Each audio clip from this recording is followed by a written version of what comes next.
Alrighty, guys, welcome to Chat with the Brewer Live. This is actually one of the episodes we've been excited for all year. We're live from Wooden Legs Brewing Company, and from Fort Collins, Colorado, we have Tony on the other side. How you doing, Tony? I'm doing pretty good. Thanks for having me today.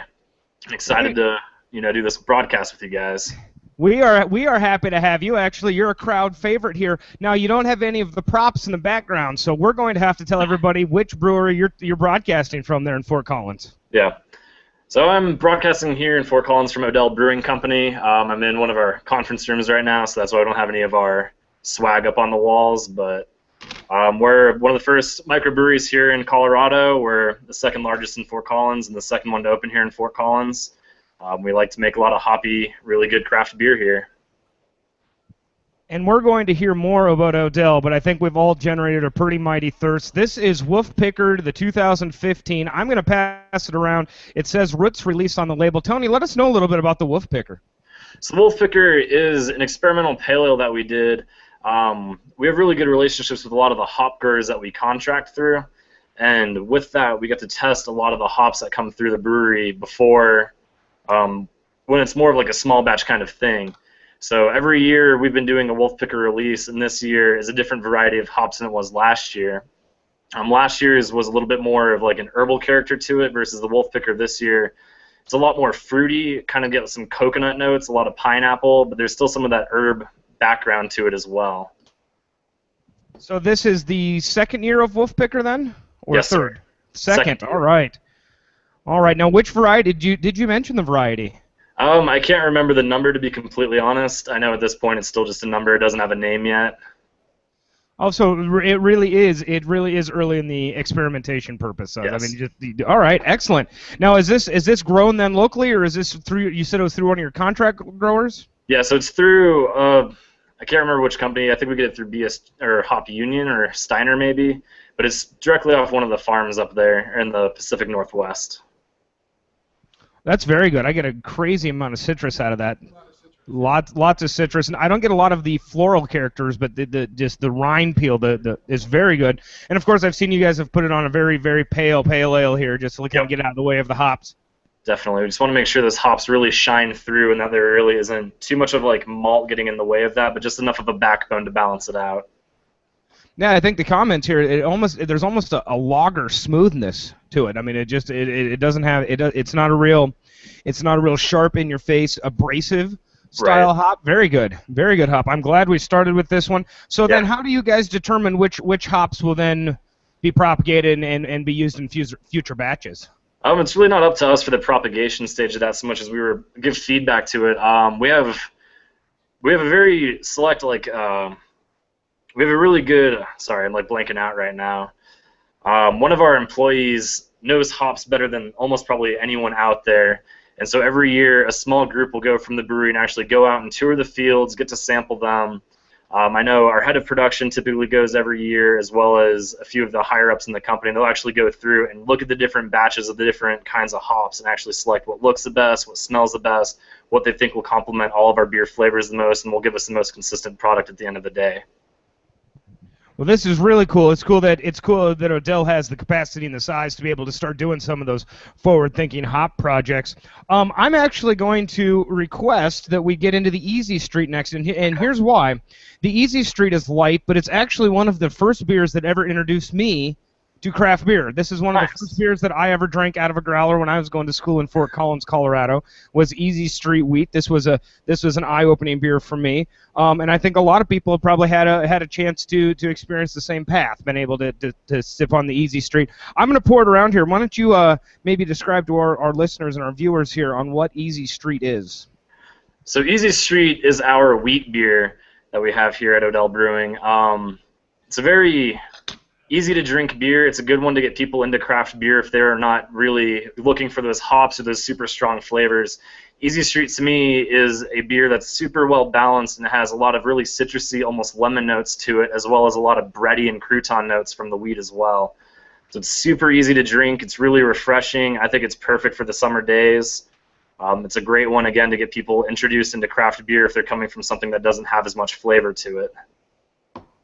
Now, I think I'll notice the cloud as I pour through the bottom here. Maybe you should let the viewers know what the Easy Street comes from. So the Easy Street, the cloud that comes from it is actually from the yeast itself. A lot of typical wheat beers are not filtered, and there are some companies that out there that are filtering their wheat beers, and you come up through with a clear product. But at the end of the day, we want to stick true to style, and we leave a lot of that yeast in there. That way, it still has that haze. It still looks like a wheat beer.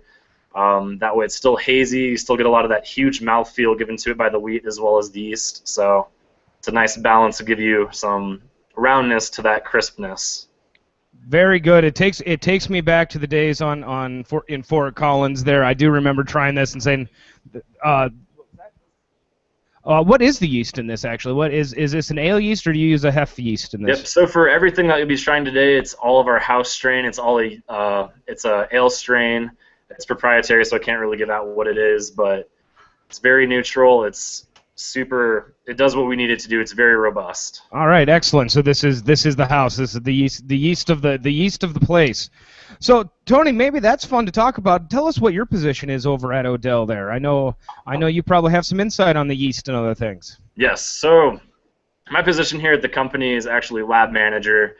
So I pretty much within the lab we have three main functions that we take care of. One of them that I've specialized in is the yeast. Going through school, I did a lot of research on yeast, did, oh man, completely blanking out, a senior thesis on research on yeast. That way, like, could describe the characters of beer that come from the yeast, the enzymes they actually come from, and everything related to it. So a lot of the beer that comes through, or I guess all the beer that does come through, I've touched in every way since I've grown up that yeast. So know it from backwards and forwards. Did you go to school in Fort Collins then? I did. So I'm a graduate from Colorado State. I have a degree in biochemistry. And I luckily got my dream job right out of college. Started interning here at Odell during my senior year.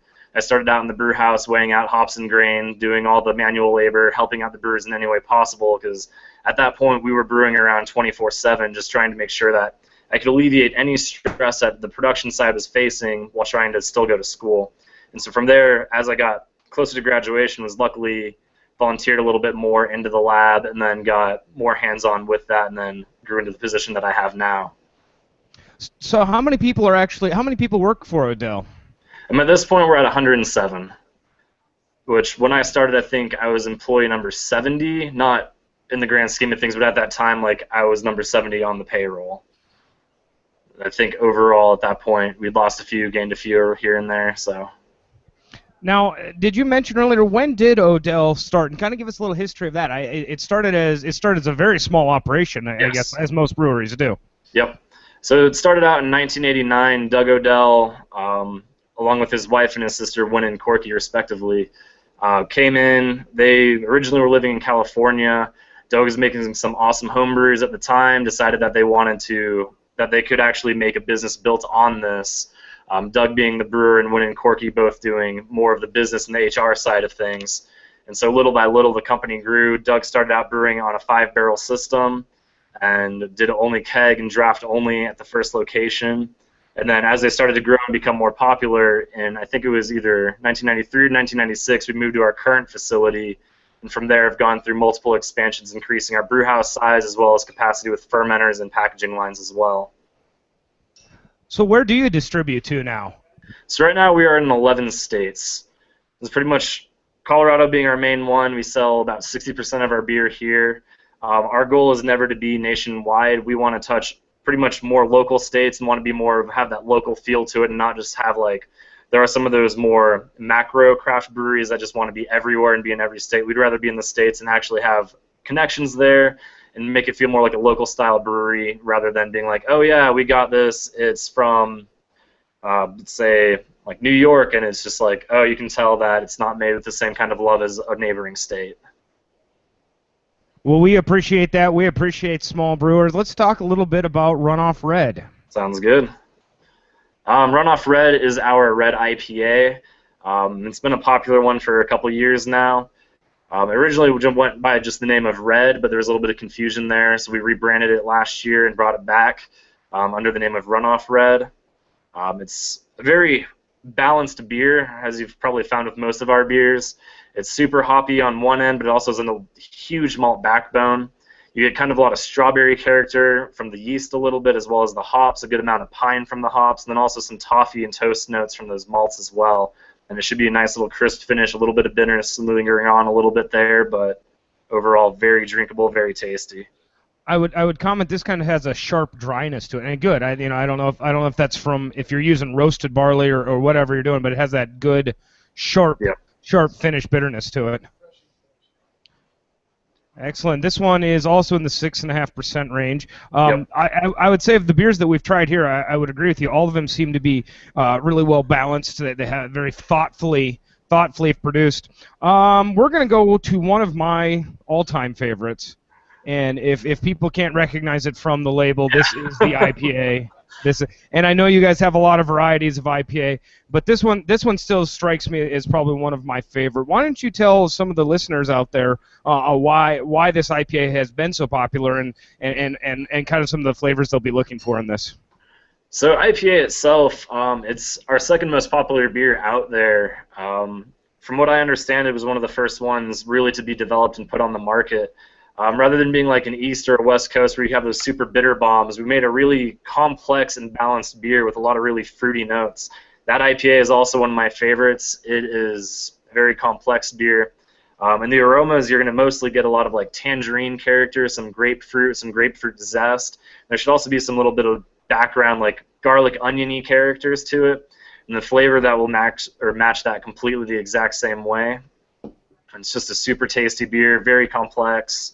But because of the hops, it's super refreshing to have that fruity character and then just be balanced out with some more of those like more dank qualities like those green onion, the garlic a little bit on the after notes, and just kind of round itself out to a nice bitter finish that's assertive but not lingering.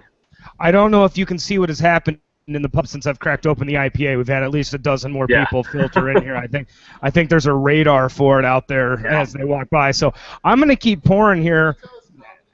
Yeah, that's how many different hops come in this IPA? How many varieties do you use? I'm not sure off the top of my head, but it is a good amount. And I'm also not sure if I can say if it's proprietary or not, to be completely honest as well. Now, do any of your other, like some brewers find inspiration in one of their originals like this IPA? Is this ever get morphed into the other ones, or do you guys kind of start from scratch, or how do you go through developing different IPA styles? So for developing different IPA styles, we're very blessed here. We have a pilot system aside from our main brew houses.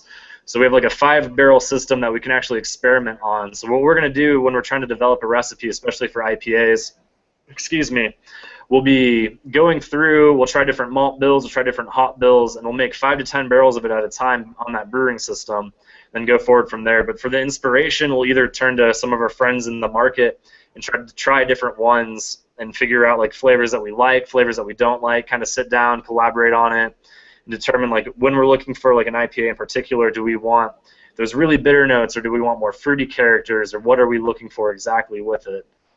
So it's a very complex and lengthy process that usually every beer going through, as it's developed on the smaller system, will go through to 4 to 6 batches, if not more than that, before it's brewed on a larger scale.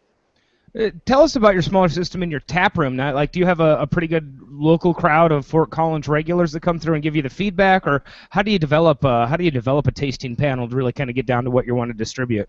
So yes and no to answer that question. A lot of it is like with that small system, we do have a lot of those beers only on tap here in the tap room or on certain accounts, mostly only in Fort Collins. But as far as developing a tasting panel, my other lab cohort, Katie, has really developed that system for us. Originally what we did, we just kind of tasted the beer every step away along the process for like main beers as well as pilot beers. And then for the pilot ones to develop into the big beers themselves, we'd have most of our head of production, our head of quality control, our head brewer, pretty much all the heads of all the departments on the production side of things, as well as a few other people that know the flavors of beer, come in and taste it and then find the balance that we're looking for and talk about the beer and talk about batch A versus batch B versus batch C. What do we like from this? What do we like from that? And then you go and refine it little by little. So it's pretty much bringing in all the people that know those flavors of beer so well that it's just the utmost confidence going through with it. So that's a real cool benefit you guys get from being in a really developed craft beer area. You have a lot of guys to reach to. Actually, for those of you that don't know, I went to school at Fort Collins, so I kind of assume that everybody knows how Fort Collins works. Why don't you describe a little about the Front Range there in Fort Collins and just the Colorado beer scene in general? Oh, where to start with that? That's a big question. You realize that's a big question because I Yeah. have to wash some glassware before I can get Take into your the time. next one here. So Fort Collins itself is a very unique area, and especially being in the Front Range area, I think one of the things that Colorado is blessed with more so than any other spot is the water. We have really nice water coming out of the Rocky Mountains that doesn't need much treatment, doesn't really need any or too many salts added to it to really dial in those flavors. That's why you see a lot of the big players like both Coors and AB and Anheuser-Busch have breweries here in Colorado because the water is so useful and it's so inexpensive to treat that water compared to in a few different other states. And so that's really helped develop the market here. But Fort Collins itself and also Colorado for the brew scene is kind of an anomaly. We have so many breweries now developing here. I think when I first came to Fort Collins, there were maybe 7 to 9 different breweries here in Fort Collins, which is already a good amount, but now I think they're working on opening up number 16. So within this small city, that's maybe, I think, 100 to 150,000 people. I'm not sure on that, but I think that's what it was the last figure I saw. We have that many breweries available, and that's pretty much how all of Colorado is being developed now. I know Denver's over 50. The last I saw a couple of years ago, we're sitting around number 140, and then I saw this beer map that I think was produced last year. We're getting close to pushing to 200 breweries in the state alone. That's just an unbelievable amount. So it's like we're very spoiled here and very blessed at the same time where you can go into, like, say you want to go to Odell's and you have all the hoppy beers you want, and you're like, well, I'm in the mood for a Belgian beer, so I'm just going to bike up the road and go to New Belgium. And so not only does it give for a more educated beer drinker, but it also allows for a lot of sense of community and just a good little internal business where you have people just biking around and just having a good time and drinking beer. I think that is the envy of many parts of the U.S., if not many parts of the world. What we're going to try to get into, I've got a woodcut number 8 here. So Barley wine. we've went from an easy street all the way up to the barley wine. So as I wrestle with the cork and cage here, why don't you tell us a little bit about woodcut number 8? So woodcut number 8 is a barley wine. It's a very big beer. I think it's 13%, if I remember correctly, if it's on the label there. What was the 10? What was I'm sorry, the question? I was just trying to say what I think it was, like 13 or 10 ABV. So it's a pretty big beer. This one reads 10.3 oak aged barley wine. The woodcut number 8 here, and I can smell the wood actually. The cork popped after we pulled the cage off, and it instantly made the area here kind of smell of that nice toasted wood aroma here. So this is a base beer. Is the barley wine? Is this Correct. a barley wine that's available without wood, or is this was specifically made for the woodcut? It was specifically made for the woodcut. The woodcut series, excuse me again, on its own is a very unique thing that we do here as well, where we take virgin oak barrels and fill them up with a style of beer, and I don't think to my knowledge we've repeated a style in the past. Like woodcut number 8 was a barley wine, woodcut number 7 was a Russian Imperial, woodcut number 6 was an experimental IPA. So it's a really unique program that we have. But with that, you can't find those beers in any other normal circumstance. So it's that barley wine was aged in the oak for 6 months, and as you said, that oak character really shines through, but you cannot find that anywhere else to taste that barley wine on its own without those vanilla and marshmallow characters pouring through it. So it's a very unique beer. That one has to be one of my favorite woodcuts that we've ever produced. I think it's extremely tasty. Wow, there. Obviously, you get the aroma of the alcohol. You smell some of the hotness of the alcohol, but it's like a raisin, and I don't even know if any of the group here's actually got into the tasting yet. They're just smelling this so far. It is a very complex aroma, and I think that's one of those things with barley wines. There is a great complexity to that style to begin with, because barley wines change so much when they're fresh or when they're aged on oak, if they're aged in stainless, or if you age them in a bottle. Like, all those characters just come through and change a little bit differently. Like you were saying, like those, the raisin character comes from a little bit more of that heat dying out little by little over time, though those really hot notes will turn into more of those fruit characters, and it's really cool how that happens. I think that style, if you have a beer that you taste in the beginning, and if you could somehow just keep that tasting frozen in time and taste it like 6 months later, a year later, you'll really see those notes change, and it's just a natural process that I think is really cool to that style. Well, Tony, for your notes, bottle number 09579-14 is exceptional. So Perfect. That's what tell your cellar master to keep those ones. That is very good. Will do. We've got a couple more to taste here, but actually, before I get there, I was going to actually open the floor up. So what we usually do is we have anybody here that has questions. I think Cassie might have a question. Come around to this side, Cassie. I know who you are. Tony doesn't. Make sure you mention your name and your question here. Good to meet you, Cassie. Hi, I'm Cassie, and I actually do a little bit of the yeast management here. Would you like to be my best friend? I would. That is easy enough. I love nerding out and talking yeast. Okay, so what would you say that your major role is? Do you do mostly yeast management? You do quality control? So like I was talking about in the lab itself, we have like a 3-part kind of job that we do, but I do specialize more in that yeast management and growing up different yeast for pilot batches, helping out with our sour program, growing up sour bacteria, trying to like dial in a lot of those things. But it's like I also do work with analytics, like doing bitterness analysis, color analysis, and I also do help run taste panels from time to time, but that's more of what my lab cohort Katie does. But our boss, Eli, he is our head of quality control. And the nice thing about that is, like, he's inspired such a program at the brewery that it's hard for me to be like, yeah, I work on the quality team, because I feel like everyone here works on the quality team. Like, every part of the way, everybody knows our beer, everybody tastes it. We've had package runs before where a packager will taste a beer off a bright tank and double check with either their lead or bring it up to lab and be like, hey, I just want to double check. To me, this beer tastes a little astringent due to, like, the crystal malt in it. Is this okay to package? And we'll be like, yeah, that's still within spec. That's awesome. But yes, me personally is a lot more yeast management. That's awesome. And what would you say, like for a brewery our size, we're not huge here. What would you say is probably the he's like, don't encourage her. Make her stop talking. What would you say is your most important piece of like beginning equipment? I mean, like a microscope goes so far, but what else would you say is like really important to your guys' system? On the lab standpoint, depending on like equipment costs that you're talking about, I do believe that like ultraviolet rated spectrophotometer is super important. Those are kind of pricey, like $3 to $5 grand. But as far from that, getting a nice hardy stir plate and a pretty big stir bar, probably one about like, I know this is over a computer screen, you can't tell, it's probably about like 3 inches by maybe an inch. And that way you can actually propagate your own yeast up in a keg. I think that'd be something that's super beneficial rather than buying a lot of yeast in bulk. You can get like a couple different smack packs or order smaller quantities and prop it up on your own. And then from there also be able to store it either in mason jars when you harvest off of tanks and then re-prop it back up in wort again, or just maintaining it in any other way that you want to. I think that's pretty important as well. And this might be a proprietary question, but do you guys do do you have a yeast bank? Do you do a frozen yeast bank with glycerol, or are you mostly a mason jar sort of system?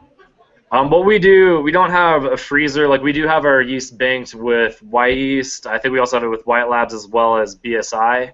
And so like we have our yeast strain actually banked with certain people, but for the most part, like we'll order in a plate from them, and from there we'll re-streak it out ourselves and replate it that way. That way we have maybe like one mother plate that will come in from the company, and from there we'll make 6 daughter plates and then harvest from that, and then we'll do single cell colony harvest into like little flask, or the little flask into big flask into a keg, and so on and so forth until we get to a production size.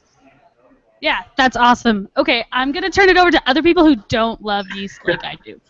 You didn't think it was going to get that deep here, did you, Tony? It's Monday, and it's about ready to punch out, and here we're pestering you about yeast. Oh, I'll talk yeast all day again. That is my most comfortable topic. I mean, I do help out on the pilot system, but as far as I know, I can talk yeast for days. So, no issues there. So, Tony, I know you have a tie to Brookings. Is that correct? Have you been up to Brookings before? I have when I was a lot younger. I've been up a couple times. My grandparents used to live in Sioux Falls, and both of my parents actually went to South Dakota State there, so they know Brookings really well. They were actually at your brewery maybe a little bit more than a year ago, and that was, I think, their 3rd time going in there. So they really know that city really well, and they're pretty much locals there as far as I'm concerned. Well, excellent. We're happy to have them, and it's always happy to have a jackrabbit around. I don't think we'll need to bring up the subject of the most recent basketball game, but there are some people that I think are still partying in the street because of that. I think rightfully so. My parents actually went to that game and were very happy with the outcome. Well, tell us a little bit about the future of brewing in Fort Collins. We talked about the history. Where do you guys think that the brewing's going? Are we going to get into sours? We've got oak age collaborations. I mean, what's the horizon bring us? That's a hard question because it's really hard to predict that. I think collaborations are going to be a huge thing. I've noticed a huge upkeep or an upswing over the last year of collaborations being a hugely popular thing that have grown in popularity by I don't even know how much.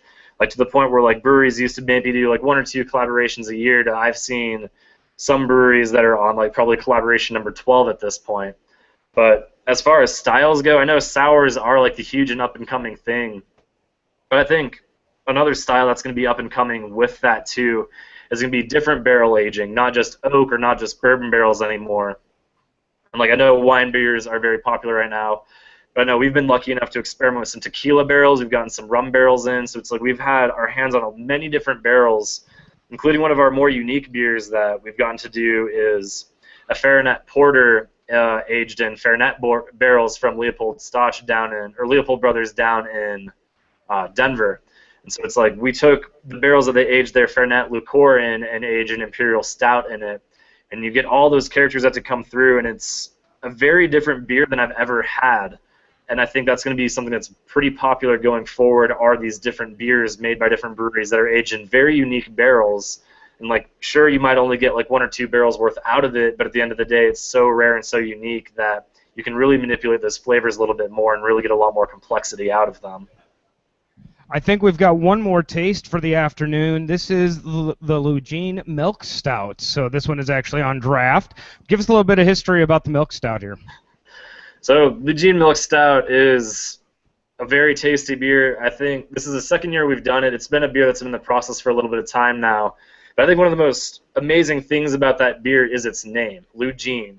Lugene is our farmer and our family at the brewery here. He takes all of our spent waste, whether it's our grain, our hops, our yeast, and he'll feed that to his cattle and his chickens and everything. He'll take our liquid waste, pour it over his fields to help get nitrogen back into the soil. And so it's a very unique project we got to do with him and kind of give back to the community and bring his name out there and kind of share his glory, so to say, with everybody out there. But that beer is extremely tasty. There is a lot of chocolate in that beer. Lactose helps bring out that chocolate character. There's both milk and dark chocolate in there, so no matter what kind of chocolate you like, I think it balances out really nicely. It's a very dangerous beer, though, because I see it as adult chocolate milk. You kind of don't really get to taste that alcohol too much. It kind of has more of an amaretto kind of character because of that alcohol, so it's kind of hidden.